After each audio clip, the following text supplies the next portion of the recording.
Comments from the Creative Arts, Performing Arts and Design panel. Hello, my name is Bruce Brown. I'm a visiting professor at the Royal College of Art and at Goldsmiths College in London. Currently, I'm the panel convener of the Creative Arts, Performing Arts and Design panel in the Hong Kong Research Assessment Exercise for 2020. Hello from me. My name is Mark Dinverno. I am a Professor of Computer Science at Goldsmiths University of London, and I have an interdisciplinary research background which includes the creative arts. And I am the Deputy Convener for what Bruce and I will now refer to as the Creative Arts Panel. The panel overall was comprised of a total of 14 members. Now, 11 of these were international members drawn from institutions around the world, and 3 were members who were local to the Hong Kong area. Right. And within this, 1 non-academic member was included from industry, and their special role was to help us assess the impact case studies and to provide their guidance on this. We received submissions from 132 academic staff from the 7 submitting Hong Kong universities. Altogether, we assessed around 500 research outputs, 48 impact case studies, and 11 environment submissions. Are the universities performing well in the RAU 2020?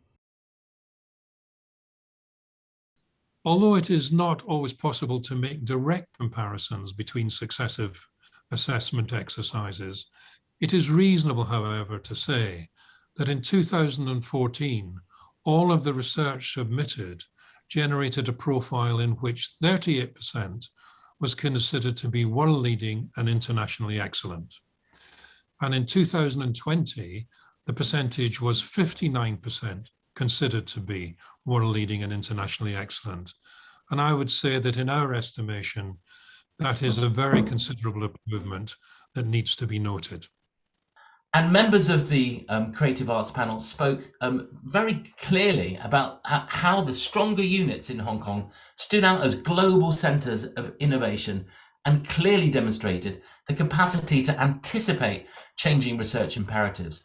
Another theme which came back during our feedback panel session included the ability for units not only to articulate the research originality, the significance, and the rigour that was contained in the outputs, but moreover, with this new assessment impacts, how they were able to demonstrate exactly how their research made a significant impact to Hong Kong and the wider community, and in some cases, how this was as strong as, if not stronger, than in the panel members' home countries. What are the strengths of the 8 UGC-funded universities?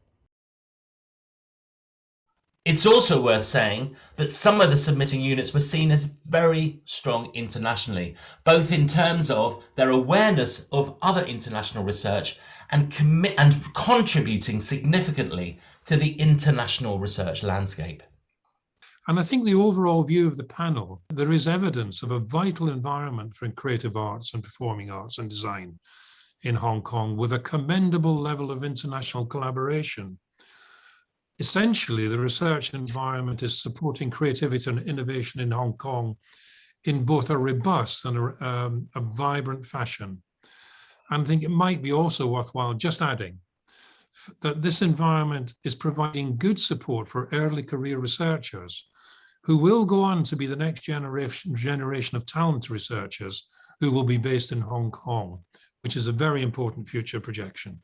Well, in terms of Unit of Assessment 38, which was the visual arts, design, creative media, and other creative arts and creative writing, the panel observed that research from these sectors is making an international impact. Indeed, the sector in Hong Kong has clearly benefited from investment by government with internal support from their universities, and it's showing strength in industry collaboration for applied research.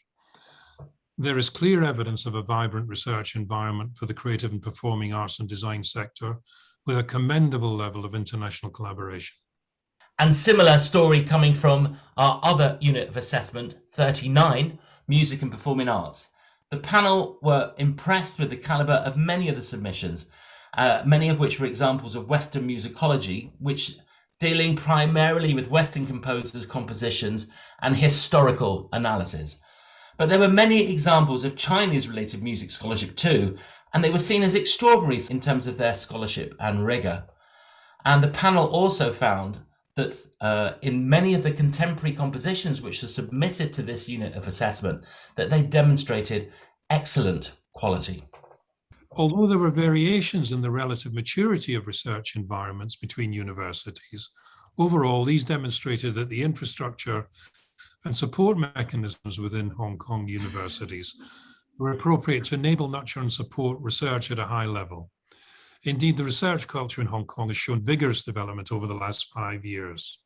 For example, support schemes such as the Hong Kong PhD Fellowship Scheme has had a beneficial effect in attracting high-quality young researchers to institutions and to work in Hong Kong.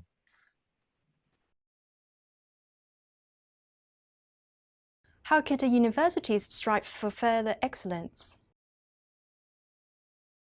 If the whole university system can continue to strengthen those pathways between research and impact and ways of capturing that, of demonstrating that, of evidence that, of telling a great story, that will ultimately enhance the diverse benefits of research in Hong Kong. Often submissions for assessment exercises when they deal with the environment are written retrospectively. And I think it's very important now, having done this for the first time, that institutions take a forward strategic look on how they now want to develop their research environments over the 5 years. Because if the robustness and the vitality of these research environments are assured, they will create a culture in which all research will thrive and will flourish and bloom. So I think I would say it's important not to underestimate the importance of the research environment and continue to see it as a profitable area of investment that will bear fruit in the long run.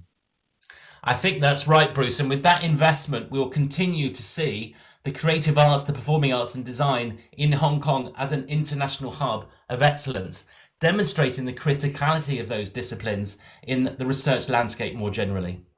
All of the disciplines covered by our panel in the creative and performing arts and design in Hong Kong have the potential to act as a creative and intellectual gateway between mainland China and other parts of the world, and to help continue to build the richness and wisdom of the international research community. And in doing this, they will continue to be internationally networked and influential partners in the international research landscape. The panel really did welcome the evidence provided by the universities on research excellence in Hong Kong, and we commend the efforts that were put into this entire process and the support that we were given by the UGC. Research in creative arts, performing arts and design is providing considerable societal, cultural, economic and environmental benefits in Hong Kong and the wider regions. So we look forward to seeing this research excellence further grow and flourish in Hong Kong over the coming years.